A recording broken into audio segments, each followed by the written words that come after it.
Welcome back to the Nomad 76 channel. So today we've got a great project that I've been working on for, a couple weeks now, waiting on parts and pieces and, learning a little bit here and there, using the great internets to do some research.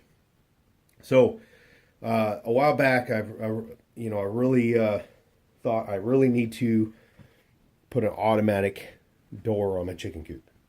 And so, of course, use the great old YouTube. Found a few videos on there. Some of them are, just kind of a quick video, shows you what their stuff is, but doesn't really get down into the nitty gritty. I'm going to try to get into that a little bit without going too long. I initially wanted to do this like a as built video, but I realized it was going to be really long, and there was a lot that I was learning along the way that there's some mistakes I made, and just the whole thing. So I got the product together tonight. For the most part, obviously, the main component here, and I wanted to just share it with you guys, and then we'll move forward from there, probably into part 2. And I'll get in a little bit of details, and then any questions you guys got, please just throw them down below. I will get back to you as soon as possible. If absolutely necessary, I get enough questions, I'll make a video about it to try to help it better explain it to you. And I will provide links for the resources I use to build this project. Let's start off with just the basic components I got here. So I got timers, Amazon, like $9 a piece. They're 12-volt timers. This 2-relay module, which is basically a reverse polarity module. Amazon, $8.95-ish. And then these aren't exact prices, and I apologize for that. The SunForce 7-amp solar charge controller was a part I had on hand that I'd taken off upgrading and just had it in a box. So why not utilize it perfect for a small project like this. This little kind of bus bar thing that I got down here, not absolutely necessary for this project, but I want to be able to expand this.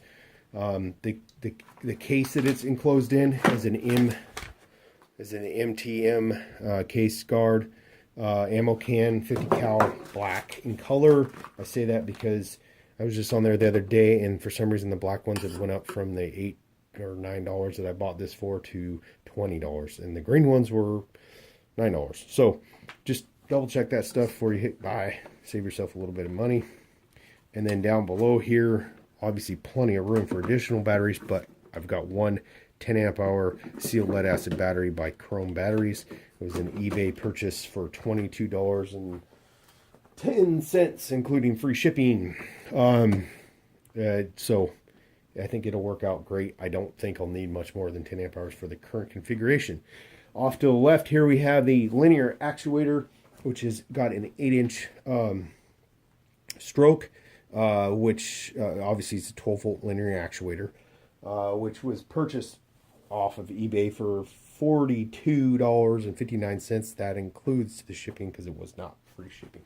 I don't remember the exact shipping cost, but those can run you a little bit more on Amazon. I think even I've seen them in the $80 range for a very similar model. We'll see how this one holds up. It's not going to be moving. It has the capacity, load capacity like 255 pounds. Well, that door probably weighs less than 3 pounds on a bad day. So even after the holidays, right? Excuse me. So,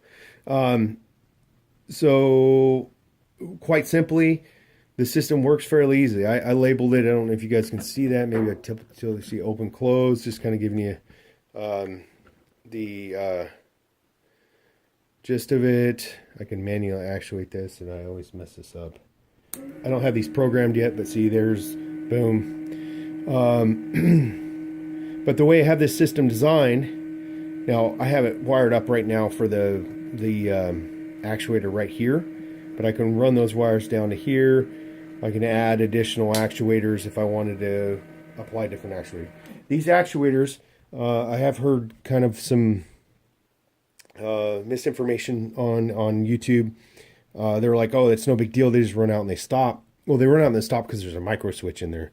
It's inside here. So they have a micro switch for all the way out and all the way in that turns them off. So that's what turns them off. It doesn't harm them to stay on. And now you can adjust these timers to how long they're on. So, you know, you could time it to get it about close, and that way, you know, maybe it's not draining your battery. It's probably a good thing.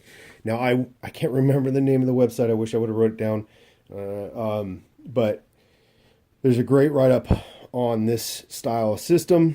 And this is where I found this excellent diagram that really helped me wire this up, because I found a few videos that kind of briefly discussed it, and, you know, people were kind of pointing and stuff, but they didn't give you the exact, hey, this wire goes here, here, here, and here. And I am no, you know, electronics, you know, specialist by any stretch. So I was like, what? So once I printed this out, man, it was simple, and I do have them kind of labeled here. You guys can pause if you need to see it, or you can just simply go to their website, which I will, like I said, provide either in here or down below, and you guys could easily wire a system up like this yourself. You know, there was obviously a lot of additional costs and wires and things like that, and being the kind of do-it-yourself type of guy, you know, I have stuff like this laying around, you know, and I do have to restock it on occasion, especially after a project like this. But I do these type of projects all the time. And, you know, sizes of wires, I've got a little bit of a mixture here of 16 and I think some 14 gauge wires. Most of it overkill for the amount of draw. I don't know the exact draw of that, and I probably could roll that thing over and tell you. I don't want to, like I said, get this too long, but it doesn't say the actual amperage. But and if I set my voltmeter up correctly, I could multimeter up correctly, I could tell you probably the draw on it. But you're not going to overload this setup with that. You know, of course, I have a fuse internally in here, and I have a 5 amp fuse in that inline fuse down here on the battery, and so on and so forth. There's a little aluminum panel I used here. Well, once again, I had this material laying around. I know the cost of building something like this, if you don't have some of these materials laying around, could go up dramatically. But if you look at the cost, there's some ready-made off-the-shelf systems, and I think one of them's almost $300. I was like, wow. So, you know, I'll calculate the cost, put it down below, kind of give you guys an estimate. I guess, if, you know, look up you know, I may not be able to find this exact brand and that type of stuff, but I'll give you an estimate of the overall cost. You know, and I can't really tell you, like, I'm not going to spend the time to, like, per connector, crimp-on connector, per inch of wire. I'm sorry, I'm getting silly here. So anyways, it's going to be a great project. Part 2 will be the installation and it working, to show you guys kind of how it works.